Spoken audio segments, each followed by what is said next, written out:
호주 그랑프리에서 브레이크 문제로 리타이어하면서 9연속 그랑프리 우승 기록이 끊겼던 맥스 베르스타펜은 혼다의 홈 그랑프리인 일본 그랑프리에서의 반등을 다짐했고 폴포지션, 그랑프리 우승, 패시스트 랩을 모두 챙기면서 다시 한번 포디움의 탑스텝에 오르는 데 성공했습니다.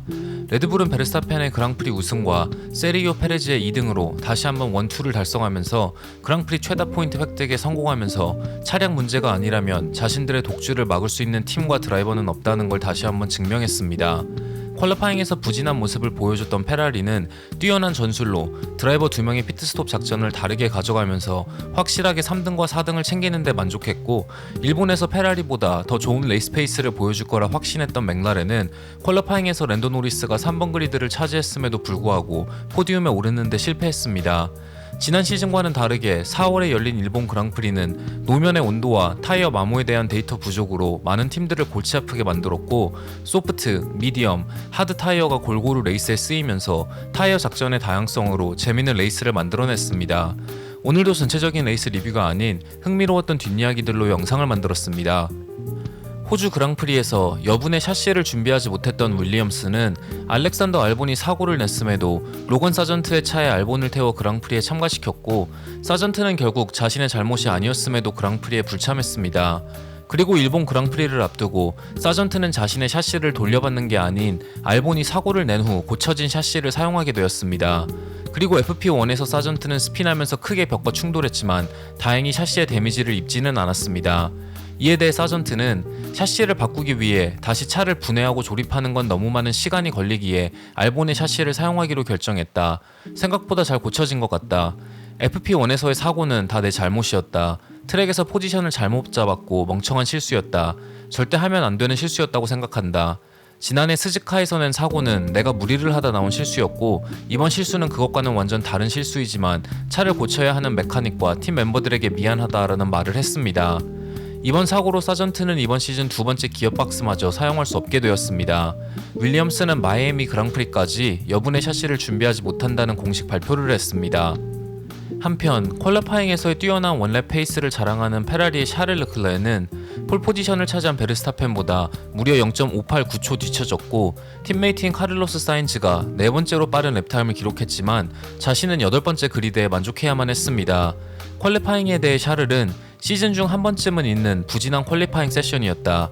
차는 괜찮았고 밸런스도 나쁘지 않았기에 퀄리파잉 랩을 달리고 나서는 분명 좋은 랩타임이 나올 거라 생각했다. 하지만 리더보드를 확인했을 때 1초나 뒤처진 걸 확인할 수 있었다. 차의 문제가 아니기에 타이어의 온도 관리가 잘 안 된 건가 의심해봤고, 여러가지 방법으로 타이어의 온도를 유지하려고 노력했지만 해답을 찾을 수 없었다라는 말을 했습니다. 하지만 8번 그리드에서 출발한 샤를은 높은 트랙 온도와 거친 노면으로 타이어 관리가 어려웠던 스즈카에서 첫 미디엄 타이어 세트로 무려 26바퀴를 달리면서 원스톱 작전을 성공시켰고, 4바퀴 동안 선두로 나서면서 훌륭한 레이스 페이스를 보여줬습니다. 레이스 막판 투스톱 작전을 부여받은 사인즈의 타이어 상태가 더 좋았기에 팀 오더로 자리를 바꾸면서 아쉽게 포디움에 올라서진 못했지만 4등으로 좋은 결과를 내는데 만족해야만 했습니다.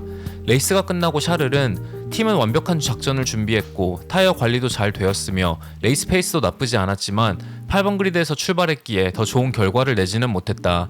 커리어 내내 사람들은 내가 레이스 페이스보단 퀄리파잉 페이스가 더 좋은 드라이버라고 생각했지만 이번 시즌 호주와 일본에서 퀄리파잉 페이스에 더 신경을 썼음에도 좋은 결과를 내지 못했다. 갑자기 퀄리파잉을 준비하는 과정이 달라졌다거나 차의 문제라고 생각하지는 않고 내 드라이빙과 타이어 온도를 준비하는 방법이 완벽하지 못했다고 생각했기에 더 발전하려 노력할 것이다 라는 말을 했습니다. 호주 그랑프리를 우승하면서 상승세를 탄 카를로스 사인즈는 일본에서도 포디움에 오르면서 좋은 기세를 이어갔고 팀의 작전이 완벽했기에 좋은 결과를 얻을 수 있었다는 말을 했습니다. 레이스가 끝나고 사인즈는 지난 3년간 계속해서 팀의 작전이 발전했다는 걸 느꼈다. 하지만 이번 시즌 우리의 작전이 더 잘 맞아 떨어지는 것 같이 보이는 이유는 차의 성능이 좋아졌기 때문이다. 조금 더 유연하게 작전을 변경할 수 있어졌기에 우리가 원하는 타이밍에 피트인 하더라도 손해를 보지 않게 되었다.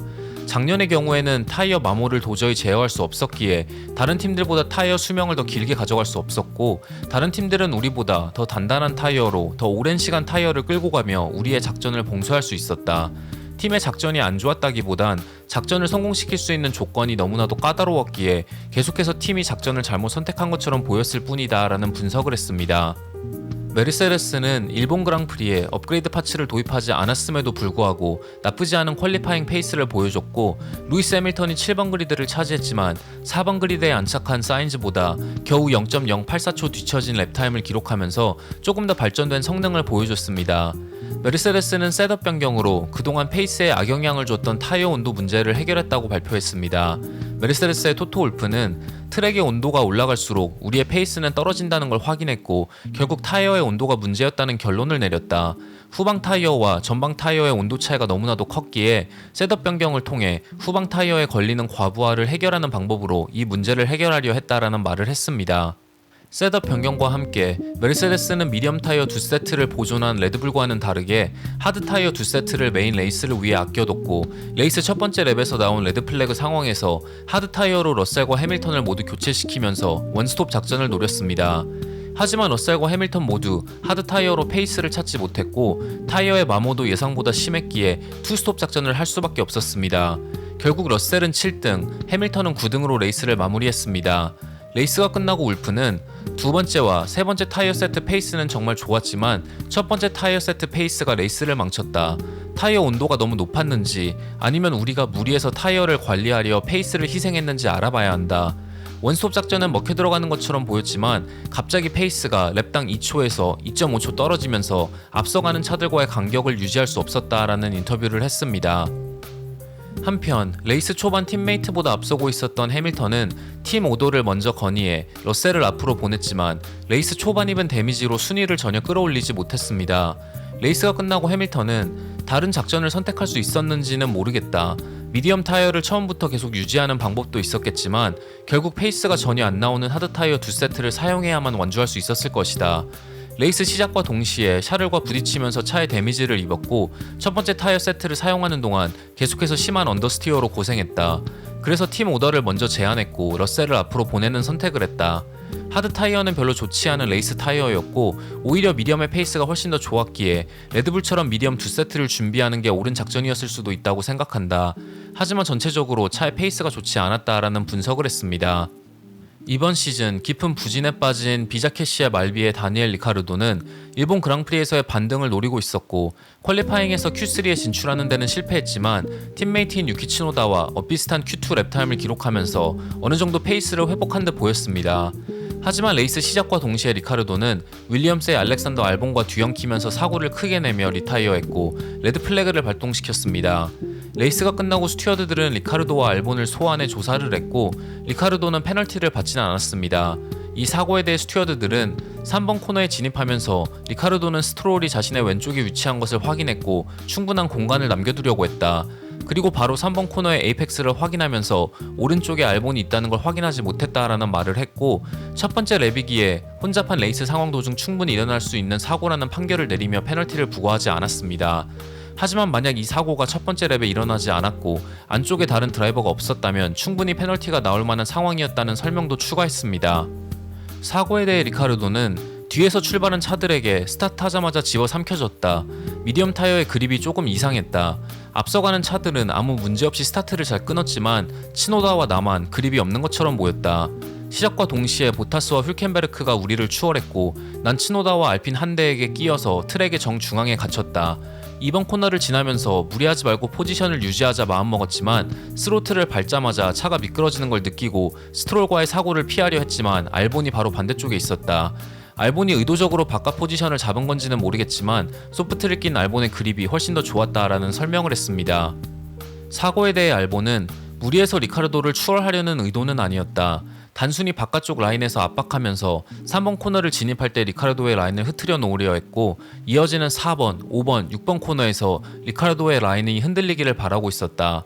하지만 리카르도가 내 위치를 확인하지 못했을 거라는 건 예상하지 못했다. 마지막 순간 브레이크를 밟으면서 사고를 피하려고 했지만 이미 사이드 바이 사이드 상황이었기에 피할 수가 없었다라는 분석을 했습니다. 레이스 막판 급하게 투스톱으로 작전을 변경한 메르세데스와 러셀은 8등으로 레이스에 복귀하면서 앞서가는 피아스트리와 6등을 유지한 에스턴 마틴의 페르난도 알론소를 따라잡으려 급하게 페이스를 올렸습니다. 타이어 그립에 이득을 갖고 있던 러셀은 피아스트리와의 거리를 좁히면서 추월을 노렸지만 앞서가는 알론소는 피아스트리와의 거리를 1.2초에서 1.3초로 유지하다가 130R을 통과하며 나오는 DRS 디텍션 존에서 속도를 늦추면서 피아스트리와의 거리를 0.8초, 0.9초로 줄이면서 피아스트리는 DRS를 이용해 러셀을 상대로 수비할 수 있었습니다. 하지만 피아스트리는 51번째 랩 마지막 시케인에서 락업하면서 실수를 했고 러셀은 이어지는 메인 스트레이트에서 피아스트리를 추월하며 7등을 차지했습니다. 이에 대해 러셀은 알론소가 아주 현명한 작전을 선택해 수행했고 알론소라면 이런 작전은 언제든지 사용할 준비가 되어 있었을 것이다. 레이싱의 일부분일 뿐이다 라는 말을 했습니다. 한편 피아스트리는 알론소가 전략적으로 속도를 줄이고 있다는 건 금방 느낄 수 있었다. 나에게 DRS를 주면서 러셀을 수비할 수 있게 만들면서 본인의 순위를 지키는 데 성공했다라고 분석했습니다. 하지만 쿨한 남자 알론소는 자신이 의도적으로 속도를 늦춰 피아스트리를 도와줬다는 걸 인정하지 않았습니다. 레이스가 끝나고 알론소는 피아스트리가 탑스피드가 부족해 나를 추월할 시도를 못한 게 아닌가 생각한다 라는 멘트를 남겼습니다. 유키 치노다의 홈 그랑프리에서의 첫 포인트 획득, 알핀의 말도 안 되는 부진한 페이스, 그저 고속 코너 페이스 원툴이었던 맥라렌, 이번 시즌 알핀과 윌리엄스 정도는 무리 없이 레이스에서 추월할 수 있는 하스 등등 일본 그랑프리는 베르스타펜과 레드불의 압도적인 우승에도 재밌는 볼거리를 만들어내는 데 성공했습니다. 이어지는 중국 그랑프리는 지난 5년간 레이스가 열리지 않아 팀들과 드라이버들 뿐만 아니라 피렐리도 정확한 타이어 데이터가 없기에 타이어 컴파운드 선택에 애를 먹고 있고 노면이 새롭게 포장되었을 뿐만 아니라 스프린트 레이스 주말이기에 더욱더 혼란스러운 레이스가 될 거라 예상되고 있습니다. 과연 중국에서도 레드불의 기세는 이어질지 아니면 각성한 페라리의 작전팀이 예상 외의 결과를 만들어낼 수 있을지 지켜보면서 오늘 영상을 마치도록 하겠습니다. 시청해주셔서 정말 감사합니다.